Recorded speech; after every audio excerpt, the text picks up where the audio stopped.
It's Raywin here from WellWorks, and welcome to the 8th episode of Lifestyle Matters. I'm here with Sahand Rostami. Have I said your name right, Sahand? I just want to check. Yeah, you said it perfectly. Yeah, great. I just wanted to make sure that I got everything right because I'm really excited about having you on the show. This is our 8th installment, but it's also the first one for the year. And I feel like we're starting off on a really positive note about empowerment and all the things that you can do to take care of yourself, even in the face of all the chaos and the adversity and the lockdowns all around the world. So just to give our readers a little bit of background into you, like I met you last year in San Diego at the San Diego Healers Group. And Yeah. yeah, that was a very, very cool meetup. And of course, then I think I realized that we had a lot of mutual connections. And when my back started giving me some trouble, I decided to reach out to you because I understood that you used some very specific techniques that were really, really effective.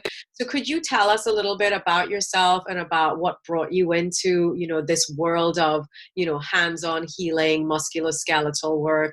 You've got a very interesting job title as well. So if you could tell us a little bit about that, that would be very cool. Yeah. So, growing up as a kid, I was always like I was an active kid, but I was also really overweight and didn't really eat the best foods. And when I got to about 16 years old, I just decided I had enough, and I started really getting into fitness and eating better and taking care of myself. And I lost a bunch of weight. I suddenly started running track and field in my senior year of high school. I ran my first year of college, and group fitness classes were kind of what I would always take as my workouts. And the gym I was going to was a little boutique studio, and the manager at the boutique studio came up to me one day when I was 17 years old, and he says, "You should go to this instructor training and you should teach these classes." And I had never really thought about it until then. And I was like, all right, let me go see what this is all about. And I went and, did the training, and I fell in love, and I started teaching group fitness. And after a few years of doing that, I decided that I wanted to be a personal trainer and a coach, to be the person that I didn't have when I was trying to figure it all out, because, I did everything a lot by trial and error. So I wanted to be the coach I didn't have. So I became a personal trainer so I can help people lose weight and get stronger. But then when I became a personal trainer, I saw a lot of people I would work with had a lot of injuries. And these were just injuries that would linger for months and years. And then I just basically decided that I wanted to help them address their injuries, because if you want to perform at your best, you can't be lugging around a bunch of injuries. If you can't do your cardio efficiently, if you can't do your strength training efficiently because you have injuries slowing you down, you're going to be limited in your results. So I decided that I wanted to also help tack on the injuries. So I got into getting a corrective exercise background, and then I started doing something called neurokinetic therapy, which is a neuromuscular diagnostic tool that lets you test to see what areas of the body are overworking and what areas of the body are underworking. And once I got into that, that really helped transform my career. And after that, I got into massage therapy, body work, active release technique. And then by the time you met me, I had all that background lumped into one. And that's why my job title is a movement and performance specialist, because I work on getting people to move the most efficient way and to perform at their ideal peak optimal performance. Excellent. Yeah. So I can tell people a little bit about it because I've experienced because to me, I was like, oh, this is very kinesiology based. So for anybody who's not necessarily familiar with that, it's basically like muscle testing to see how the body responds to certain things. And that's when you know whether or not, like, okay, well, this is a weak response or this is a strong response. And then you know what needs work and needs attention. And then you can retest at the end, which is the bit that I think I love the most, because I'm so like into, actually, measurable results. Like you can see at the start what's not working. And then at the end of a session, you retest, and then you can see, okay, we've fixed that. It's now, the muscles give you the response that, you should have gotten at the start. So that you know that everything's working in harmony and in alignment, which I really, really enjoy and I have found so beneficial. I think we've only had like 6 sessions, but they have been so transformative. I've shared with people in my social media like the before and after posts of what my scoliosis had looked like. And, this was after having a diagnosis when I was 7, that all that I could do was like hope for either a brace or surgery and just kind of cope with pain if that was the case for me, and I used to get a lot of massages, which obviously would help with pain, but that is very much that kind of like hot bath effect. Like you're only going to feel as good as you can for like maybe a couple of days after the massage, and then you're back to square one. Whereas what I've noticed with the way that you work is that you're obviously going to help with some immediate relief care. Like I will show up and might be in pain, but straight away we'll deal with that. But then I'm going to walk away with like, okay, what are we going to do to strengthen you so that you're not going to end back up in that place again? Yeah. With the muscle testing, what's awesome about it is people will come into me saying, I have shoulder pain, I have back pain, and everyone's just focused on the area that's hurting. And when people go to more traditional treatments, they only work on the areas that are in pain because they want to help the person just get out of pain. But there's no really plan after that. But what I always explain to people is what neurokinetic therapy has taught me is if something is overactive, it means something else is underactive. So if you work on what's overactive, but you don't strengthen what's underactive, the pain eventually comes back. The movement patterns that are dysfunctional are going to stay there until you start correcting them. So while it's very important to work on the overactive areas, it's also important to activate the underactive areas and to strengthen those areas as well. And that's what really gets people's results to stick. And that's the beauty of like, working with someone who actually understands that and who's not just after the quick fix. Like I said, I got the quick fix, but I'm also getting that sustainability factor, the factor that like most practitioners, unfortunately, like you said, they don't tend to focus on because, with good intentions, they're just trying to like get someone out of the immediate, that acute kind of phase that they're in. But I love the broader sort of like overview or the bigger picture look that you're taking at like, okay, well, how is this person functioning as a whole? And, let's not just zero in on this one thing. Let's not be so reductionist. And in some ways that fits in really beautifully with my functional medicine training because we're not reductionist. We're always looking at, okay, well, how is the organism functioning? Like, what are all the things that are out of balance? Where are the malfunctions?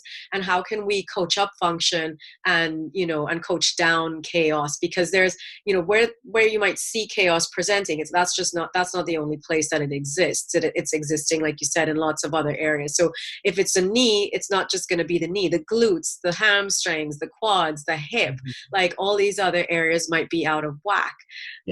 Yeah. People, even when people exercise, it's like I always tell people, it's like, when do you only use just your bicep in real life? When do you only use just your hamstring? Like the whole body works as a system.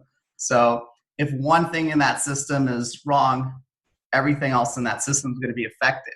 So you always want to have a systematic approach to everything that you do. And that's why my background of, the strength and rehab is so important because we get to work on both things. We work on relieving the pain and we also work on strengthening the areas that are weak. And that I think is a nice segue into what we're going to talk about next, because, weak muscles are a huge culprit, sort of like driving factor behind people who are sat in front of a desk, for very long periods of time. And a lot of us are working from home and are not in jobs as active as yours, where you get to move around a lot. So many people right now are kind of either housebound or desk bound.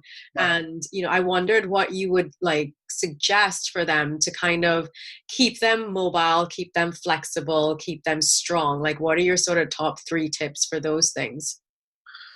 Well, I can tell you that muscles will start to atrophy if they're not used within 72 hours.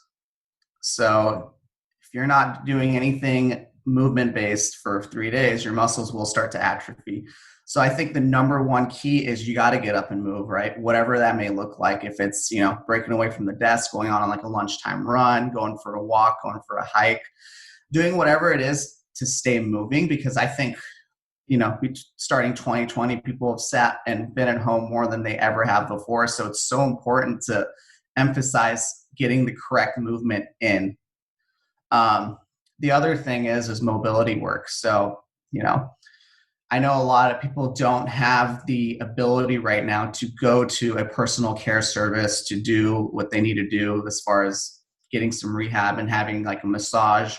But you can order a foam roller at home and you can start doing some foam roller works and some soft tissue work on in the comfort of your home, where, you do some self-myofascial release, you do some stretching, and you stay active. I think those are the keys for working, with what's going on right now.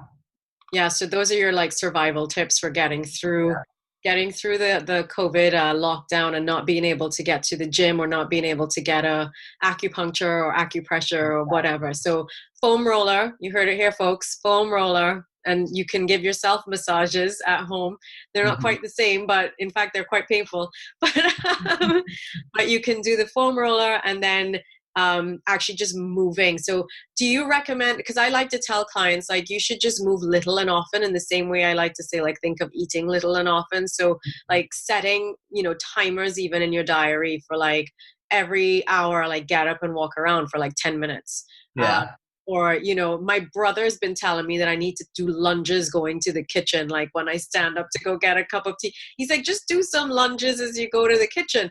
And I'm like, I don't know about that. That'll take a really long time when it's supposed to be like a 5-minute break. But Yeah, I'm a very structured person, so I like to have like one main workout. Like I'd like to have like 1 hour blocked off in my day for like a full workout, whether it be a run, a sport, a hike, or a weightlifting.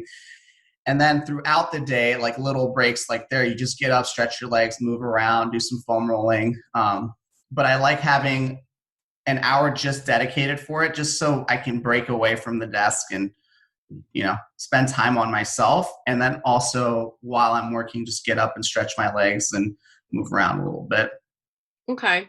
I like the idea of structure as well. And I think like scheduling like a workout is also really important for your psychological health, because then you know that you have got like a mental break or a mental cut off from what's going on in front of you in the world within Zoom, like all that stuff A happening. lot of people, I tell this to them, if you don't plan your workout, especially at a time where, there's not a lot of structure, like you're working from home, there's a lot going on. If you don't have it planned in your calendar, more than likely you're not going to get around to doing it. You're just going to push it back, push it back, push it back. And then it's going to be like, oh, it's too late. I'm just going to do it tomorrow. So exercise is such a huge part of our of our lives, but we tend to leave it and let it fall to the wayside. Like for me, before the whole lockdown, everything was built around you know um going out and hiking and swimming and cycling. And now it's sort of like we're sitting down and it's dark and it's winter and Yeah. there's not really a lot going on, apart from, like I said, that world, like we're either attached to our phones or attached to our computers. And I just kind of think that we need to be more conscious, like you said, just like if you don't schedule it, it won't happen. So we've got to start scheduling self-care, start scheduling exercise. Yeah. I have this conversation with a lot of my clients, particularly I think the clients who put their self-care at the very bottom of the list, or people who have families, moms, dads, who are working or juggling kids, and they'll always tell me it's oh, I got this, I got work, then I got to deal with my I got to work with my kids, I got to take them to this and that and whatnot. And I always tell them, like, you can't pour from an empty cup. So if you want to be successful in with your family and with your job, it's you got to be at your best as well. And it goes back to that performance factor that I talked to you about, is that you got to be performing at your best. And the way you're going to perform at your best is if you take care of yourself. So, you just can't pour from an empty cup. I preach that exact same message, and that's Yeah, why we definitely are on the same wavelength on so many things.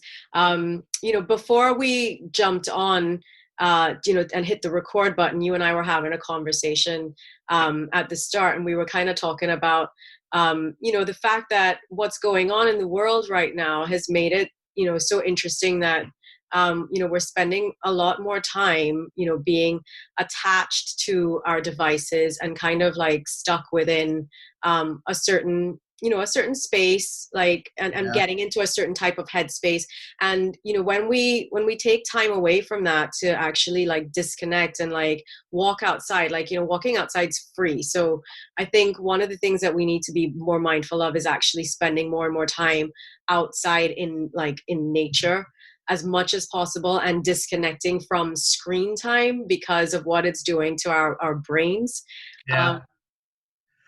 Um, I tell people, the ones who are in the time dilemma, I was like, well, right now you should have more time than ever. You're not commuting, you're not going to all these meetings. Like you have more time. But I think a lot of us are filling that time we were spending on commuting and being out of the house into like Netflix time, as I call it. So there's all these new shows on Netflix. So people just get sucked in, and they're not setting the time for themselves to just disconnect for a few hours and go for a walk with their kids, go for a walk with their families, and just move a little bit and put all the technology away. It's getting harder and harder in our society to disconnect from technology, especially right now where we rely on technology to stay connected with one another.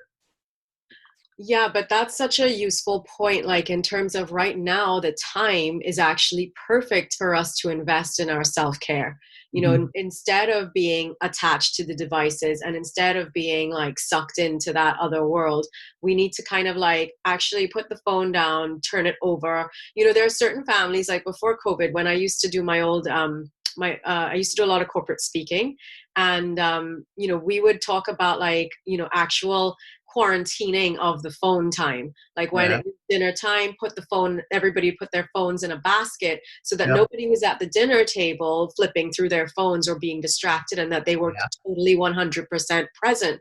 So I'm just wondering if, well, not wondering, I think that right now is like actually, I think right now is the perfect moment in time for us to, put those things away and actually just come back to basics and get in touch with our bodies and Yeah. start scheduling our self-care. Hmm. Definitely. I think my wife's definitely going to implement the phone in the basket thing. So you just gave her a great idea. Well, it works really well for big families because, and especially with teenagers. But I don't know. You have your own business, I have mine. So sometimes it's kind of impossible to disconnect from the phone because Really people is. are contacting you, your clients are getting in touch. You want to respond, you want to do it in a Yeah. timely manner. But you can ring fence time as well. You can tell people, look, I'm available. I don't know, 8 to 4, 9 to 5. I will respond to you during those hours, but after that, I'm not Exactly. going to. So Yeah. and that's something that we've got to all get better at, like putting those boundaries in place, and learning to actually, well, my time at home with my family is part of my self-care as well, right? Yeah. So Yeah. yes, exercise is important, but yes, work is important, but downtime in the evenings or after work, where it's not just Netflix and chill, it's actually we're Yeah. talking about connection. Like, you want to connect with the people around you. That's a really, really valid way of doing it, like where you put aside the digital world and you deal Yeah. with the real world. Yeah. So I think you just became my wife's favorite person. So, she's like, well, put it's down like the for me, phone. as a client, like you see, like I do everything possible to like be accommodating to everyone. So, part of that is, if someone texts me, like I try to get back to them right away and I try to respond to them right away. But you are right about setting those boundaries and, disconnecting for a bit because, family time is part of self-care time. It totally is. And I think clients will understand that too. I think they'll just be, and you actually training them to look after themselves as well. So it's got two benefits. It's Yeah. multi beneficial. Like, you're going to have your time back. They're going to have their time back, and they're going to learn, like, actually, I don't need to be attached to this phone. In fact, I Yeah. might end up with carpal tunnel syndrome if I stay attached to this Yeah. phone.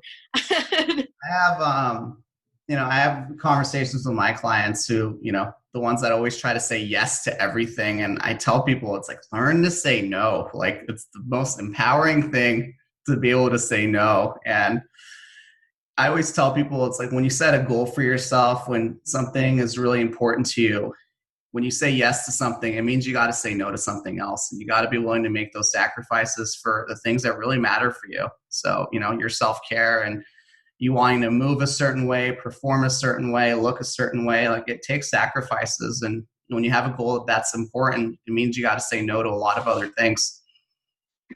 So, 100%. Like we're so on the same page with so much of that. Like I actually use that in some of like my social media memes. Like I put together things where it's like, whatever you're saying yes to, just make sure you're not saying no to something that's important, and vice versa. Like, yeah. saying no to something, make sure that you're actually saying yes to something that is good for you.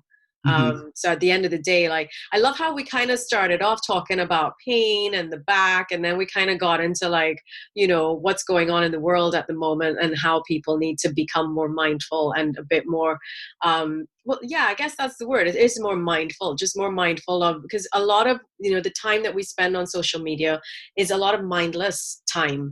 It's dead time at the end of the day Yeah. because it's not useful. It's not progressing your life in any way. You're not learning anything new. You're getting caught up and embroiled in some virtual world. Really, It really is, right? it really is true. And going back to the pain aspect of of people and their bodies, is I feel like people have become so numb to what's going on in their bodies. Is body awareness is so key to what I preach in my practice. Is eventually when first clients come in, they're like, oh, this shoulder hurts. I don't know, I don't know what's going on. And then as I work with them, I love when seeing them evolve. And then they come to me, it's like, okay, this area hurts when I do this, when I move this certain way. And, this exact spot hurts because this area I've been using more. So people being aware of their bodies is so important. And a lot of people make the mistake of thinking when something starts to hurt, it's one of the first signs of a problem. It's actually one of the last. So when pain happens, your brain's trying to tell you, hey, I got something that's been going on. This needs to get addressed. And then because people think that's one of the first signs of trouble, they put it off even longer to the point where your body's screaming at you. And then you get into this desperation of, oh, what do I do? And I think that's when people start making rash decisions at that point. They might go in and they might get surgeries without looking at any other alternatives. And, a lot of the injuries and pain that they're in can be prevented if they're a little bit more mindful of what's going on in their body and spending time and addressing it earlier on. I couldn't agree with you more because I feel like that prevention piece is something that we're notoriously bad as humans. We're just not into doing. Like we don't pay attention until something's screaming at us for attention. Yeah. And I don't know how it is in UK, but the United States medical system is not about prevention at all. It's not about preventative care. It's all treatment. So, I So don't know how it is over there. it's usually, I always say it's two treatment options. It's like drugs or surgery. It's like take this pill, and then when the pill stops working, okay, let's cut it off, right? Yeah. Let's take it out, right? So which is never ever a good Mhm. outcome. You don't want to be losing body parts or losing, muscles or ligaments or tendons or whatever.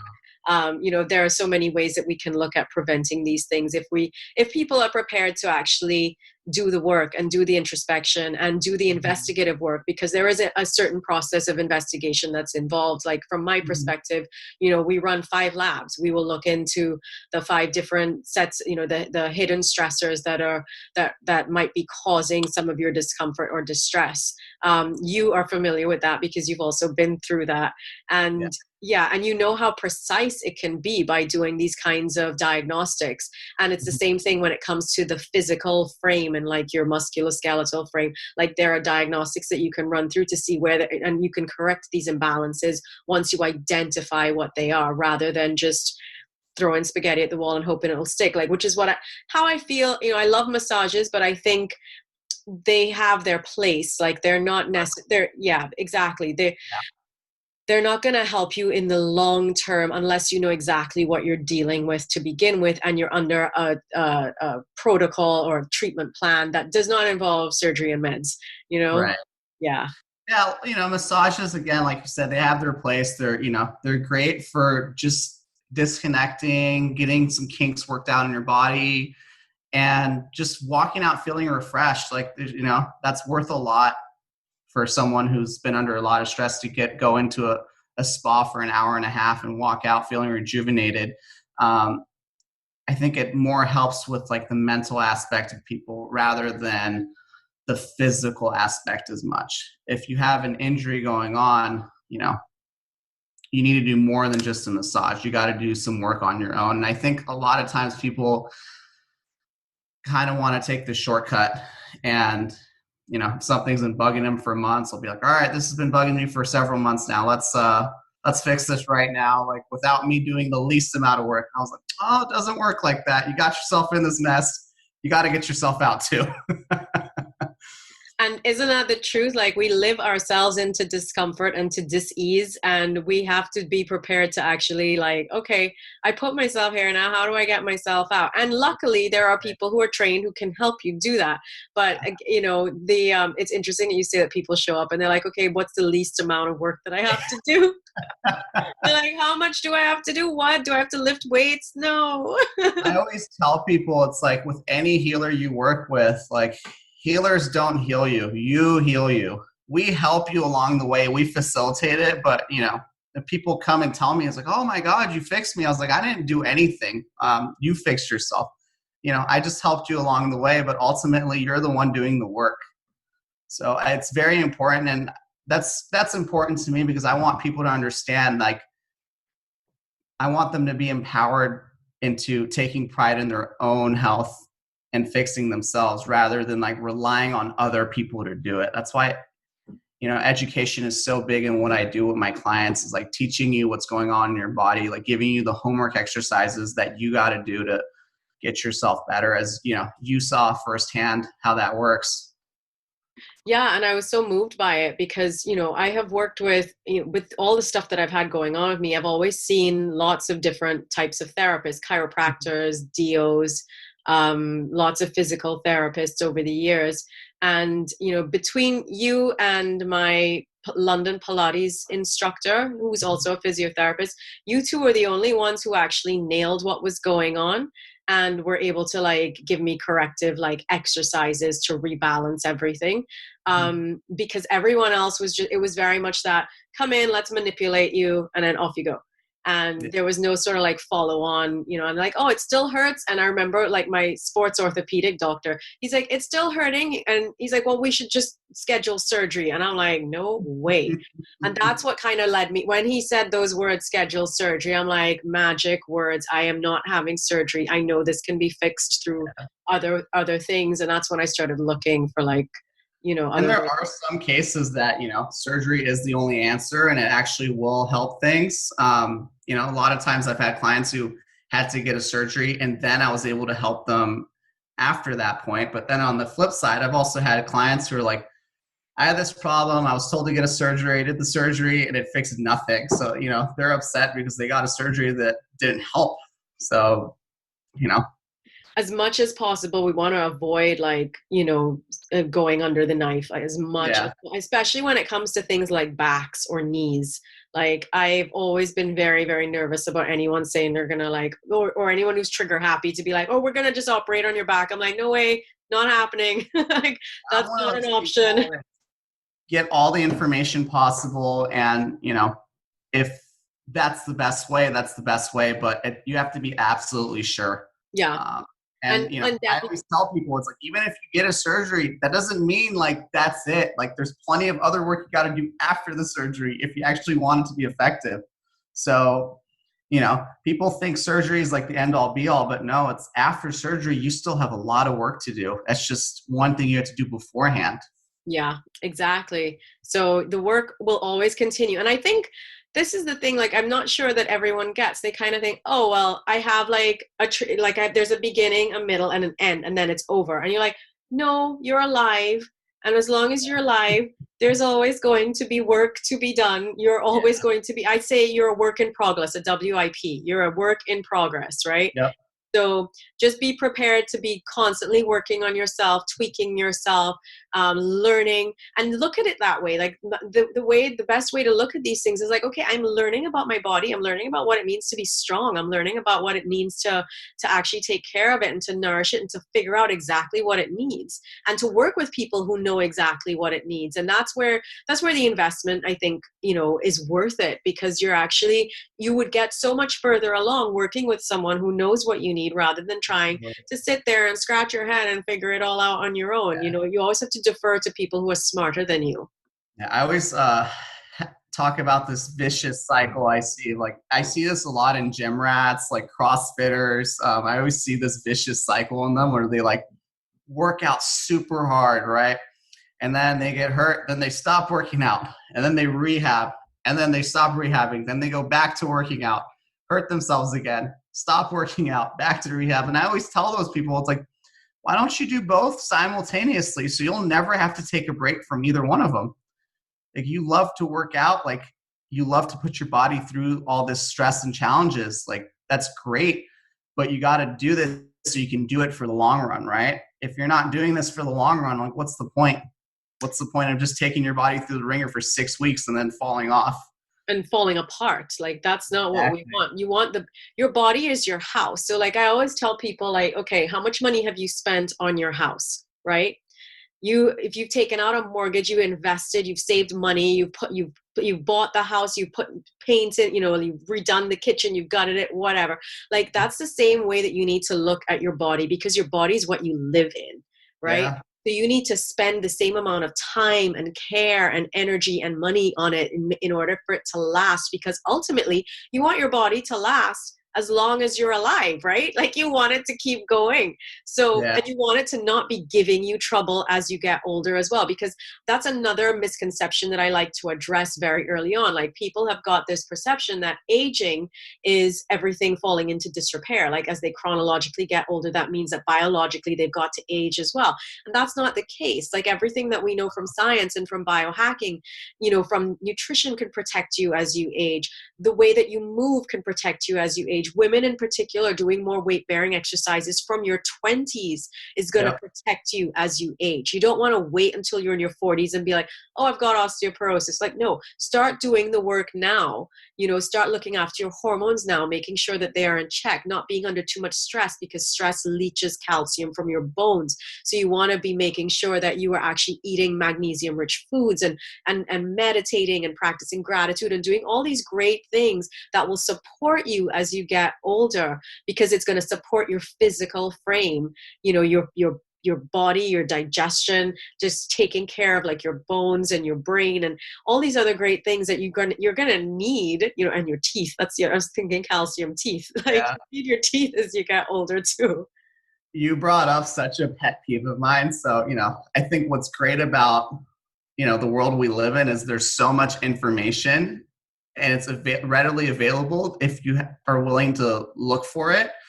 But on the flip side of that, there's also so much misinformation. And it's like, particularly with my young female population, it's like, I always hear I don't want to weight train, I'm going to get too big and bulky. And it's like, drives me nuts. It's 2021 and people still believe that myth. And I'm like, And like, Cosmo, all those magazines that have done it for us, like, they've messed us up, the magazines. Yeah, it's like, that's like a 1970s myth that's come out, and it's like 50 years later, it's still here. But, Yeah. And then, to your point about like investing in your house, if you will, like, you and I are both like professionals in this industry, but, neither one of us each have the answers. Like, when you had what you were going on with your back, like, you came to see someone else. I recently started working with an FDN practitioner to work on some of the issues I have that my background doesn't address. So, I always try to tell people to be wary of the ones who tell you they have the answers for everything. You should be very cautious. I think most professionals understand what their strengths are and then what their limitations are. And then if some topic comes up that's more on their limitations, that's when they, refer out to a great network. So, if I have someone that's, talking more about, nutrition and lifestyle, like I would refer them to you, I'd refer them to an FDN practitioner, rather than say, I have the answers for everything. And that's exactly what I try to tell my clients as well. Like, you want to make sure that you've got a team behind you. Mm-hmm. You've got a team of experts, because not like you just said, like I've got my background with corporate and with mental health, but I'm not the person to go to for back pain or, Right. do you know what I'm saying? So exactly. So everybody's got their sphere of influence and their sphere of competence, and Mm-hmm. you need to know who to go to for those things, right? Definitely. And which is why, like, I've been building this Lifestyle Matters, I guess, like this like little community as well, so that I'm showcasing different practitioners in their different skill sets, so that people can actually say, oh, okay, that's probably someone that I should talk to, Right. because they can probably solve this problem that I'm currently going through, this thing with my knee, or this thing with my back, or in the case of someone recently did a session on thriving through career changes, or Right. thriving through change, because lots of people are going through lots of change right now with the Mm-hmm. whole COVID thing and the pandemic.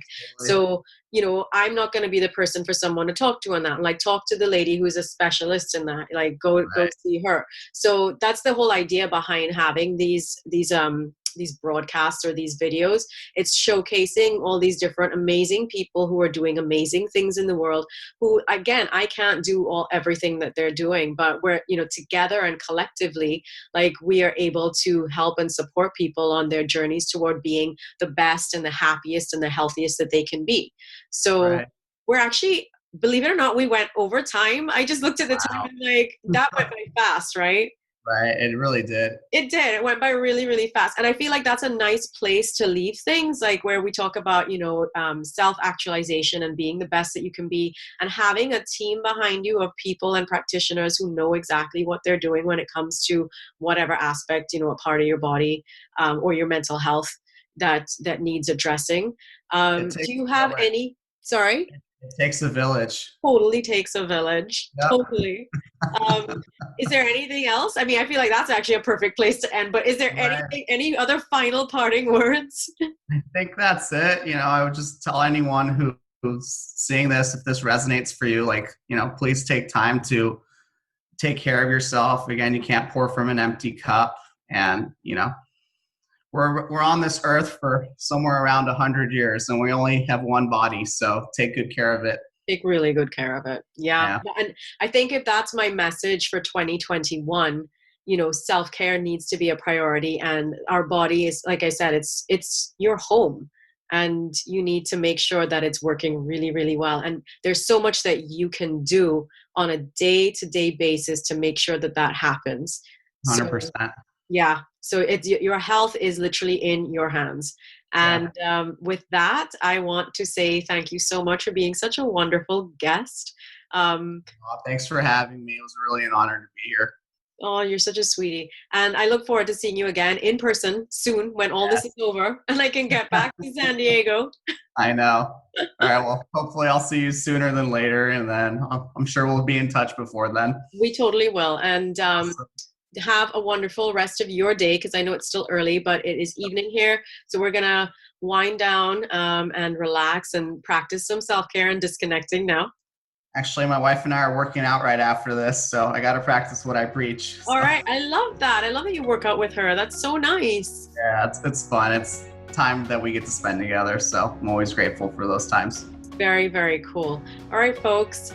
Thank you so much for joining, and we'll see you next month on the next installment of Lifestyle Matters.